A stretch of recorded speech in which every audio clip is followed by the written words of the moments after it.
Fala, Samurai, beleza? Agora a gente vai então partir para a configuração do SQLite aqui dentro do nosso projeto, bacana?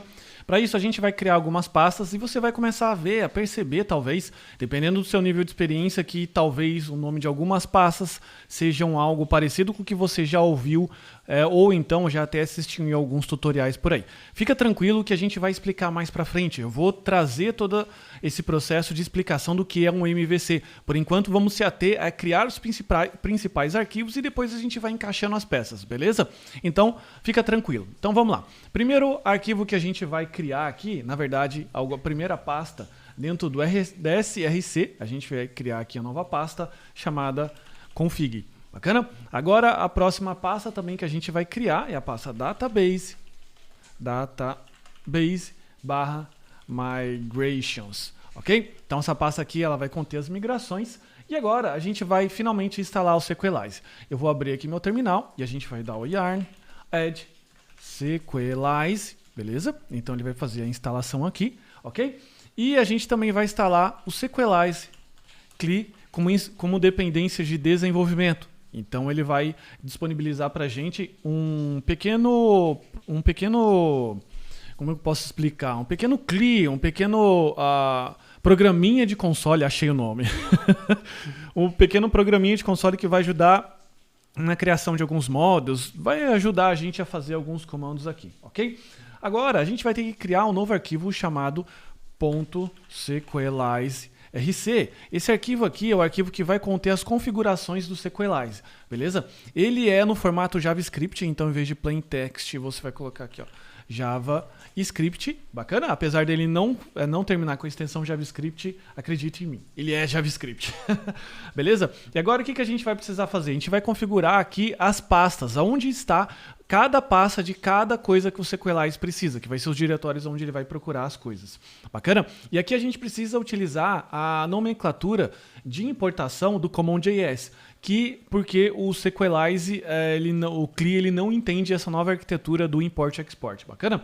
Então vamos lá. Primeira coisa que a gente precisa importar é o resolve, beleza? E a gente vai importar aqui dessa biblioteca chamada path. Ok? E agora a gente vai colocar aqui, ó, module exports. E agora a gente vai colocar aqui, primeira coisa, config.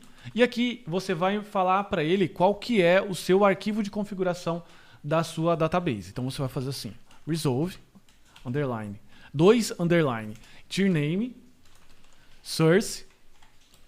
Você vai colocar aqui, config, e aqui você vai colocar o database.js. Beleza? O que esse resolve faz? Esse resolve ele compatibiliza o formato de diretórios do Windows com Linux, com o Mac, bacana? Para que você não tenha problema na hora que você rodar esse seu programa em outros computadores. Ah, mas na minha casa aqui é o Windows, beleza, mas uma hora você vai ter que fazer o deploy e provavelmente o deploy que é colocar em produção vai ser uma máquina Linux que vai rodar isso, bacana?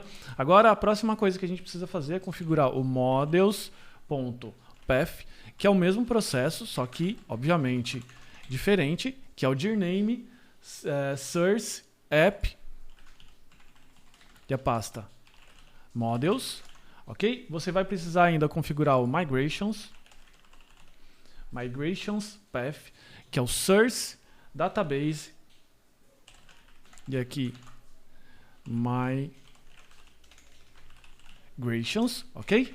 Ainda você vai precisar configurar o seeders path, bacana? Que aqui é o database seeds. O que é o seed? Por que eu não expliquei? Felipe, o que é o seed? Seed em inglês significa semente. Então, o que você vai colocar? Você vai colocar um arquivinho que vai ser a semente inicial da sua tabela. Bacana? De repente você precisa de uma tabela, por exemplo, usuários, que já venha o usuário admin preenchido com uma senha padrão. Então, você vai colocar no arquivinho de seed. É isso e ponto. Então, não precisa de tanta explicação num PowerPoint. Bacana?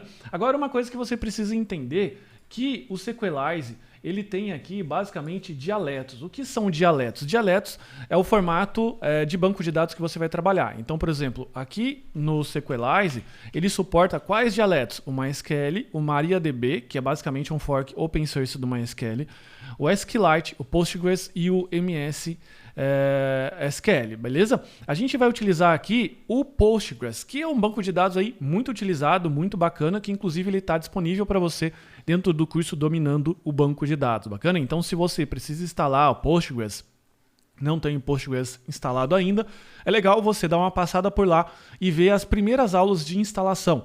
Não precisa fazer todo o curso se você não quiser, tá bom? A gente não está formando aqui acadêmicos, em sim, pessoas que estão aí criando coisas na prática. Bacana? Agora, o que a gente precisa fazer? A gente precisa instalar, como ele pede aqui nesse dialeto, a biblioteca PG, que é do Postgres, e a PG Store. Beleza? Então a gente vai vir aqui, eu vou salvar esse arquivo, o Sequelize RC, a gente vai dar o yarn, add, vai instalar o PG e o PG Store. Copiar, colar aqui. E agora, o que a gente precisa fazer? A gente precisa configurar esse arquivo aqui, o database.js, que ele fica aqui na pasta src config. New file, database.js. E aqui a gente vai configurar qual é principalmente o dialeto e, segundo, quais são as credenciais para se comunicar com esse banco de dados, se conectar. Bacana? Então, o que a gente vai fazer agora aqui? A gente vai colocar o módulo exports, lembrando que a gente utiliza o CommonJS aqui, porque tanto o CLI ele não entende essa arquitetura de import-export, essa nova forma de exportar as coisas, ok? Então, por isso a gente utiliza só aqui, então fica tranquilo. Aqui a gente vai colocar o dialeto, então se a gente voltar aqui, por exemplo, você vai ver que ele vai colocar aqui, ó, coloca aqui então o dialeto Postgres, ok? Então a gente vai colocar esse dialeto aqui, Postgres, aqui, e a gente vai fazer mais algumas configurações. A próxima, host, aonde o seu Postgres está rodando. É muito provável que o seu Postgres esteja rodando na sua máquina, então você vai colocar aqui localhost, ok? Você ainda vai colocar aqui o username, que é o usuário que você utiliza para conectar no Postgres. O meu está assim, ó, Postgres, beleza? E o password. Password, que é secret, beleza? Ainda aqui o database, que é o nome do banco de dados que você criou. Felipe, como é que eu crio um database, cara? Caramba, não estou entendendo direito. Cara, um database você pode criar com o PG admin. Como eu disse, dá uma passada no Dominando o Banco de Dados para você entender pelo menos essas aulas iniciais de instalação e como que você consegue criar o seu banco de dados, beleza? Aqui, o meu banco de dados, ele se chama Teste Dominando Node.js, beleza? E aqui ainda eu preciso de mais umas definições, mais umas configurações que vão ser configurações específicas do nosso Sequelize, que é a configuração timestamp igual a true. Essa configuração do timestamp igual a true, o que ele faz? Ele cria duas colunas, que é a created at e a updated at. O que a created at faz?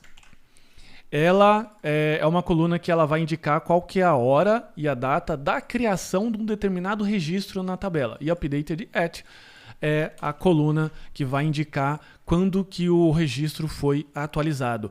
O Sequelize, com essa configuração, ele já faz esse controle automaticamente, você não precisa adicionar isso dentro do seu programa. Agora, a próxima coisa que você precisa criar é o underscored, vou colocar aqui, ó, underscored true. O que significa? Ele troca a nomenclatura camel case para a nomenclatura de underline para as tabelas. Então, tudo que virar, por exemplo, customers group, ele vai transformar, por exemplo, nisso daqui, ó, customers underline group. Beleza? Isso aqui é bastante importante, que isso aqui é muito mais comum dentro do ambiente de banco de dados do que a nomenclatura camel case, ok? E essa configuração, essa mesma explicação se aplica também para as outras coisas, como chave estrangeira, nome de colunas e tudo mais, que é o underscored all, beleza? Então, com isso aqui, a gente terminou de fazer o nosso processo aqui de instalação do Sequelize dentro do nosso programa, beleza? E agora a gente vai fazer o próximo passo, que é a utilização do Sequelize, criando algumas migrations, models e o processo todo para a gente popular aqui e subir o nosso servidor, beleza? Então, se você está com muita dúvida, pô, nunca usei o Postgres, né, não sei como usar, eu quero de repente, ou então de repente, cara, eu tenho o MySQL aqui pronto na minha máquina, preciso usar o Postgres? Não, beleza? Utiliza o MySQL, mas de repente você não tem nenhum banco de dados, você é totalmente aí do zero, então eu recomendo você voltar e dar uma olhada nas aulas iniciais do Dominando o Banco de Dados, que lá a gente faz toda a instalação, eu explico passo a passo, com bastante calma, o que é um banco de dados, como instalar o Postgres, como instalar toda a parte de manipulação, de criação de uma database, criar um usuário, criar um password. Então, dá uma passada por lá. Novamente, não precisa fazer todas as aulas do curso. O curso é relativamente completo, então ele tem bastante aula, mas faz primeiro ali as aulas iniciais que tratam dessa parte aqui de instalação, porque depois, no momento que a gente instalar e utilizar aqui o Sequelize CLI, ele vai precisar dessas conexões aqui funcionando para criar uma tabela, criar uma migration, criar um módulo e assim sucessivamente. Beleza? Então é isso, muito obrigado e se qualquer dúvida eu coloquei aqui o anexo, todas essas configurações aqui, beleza? Um abraço, tchau, tchau.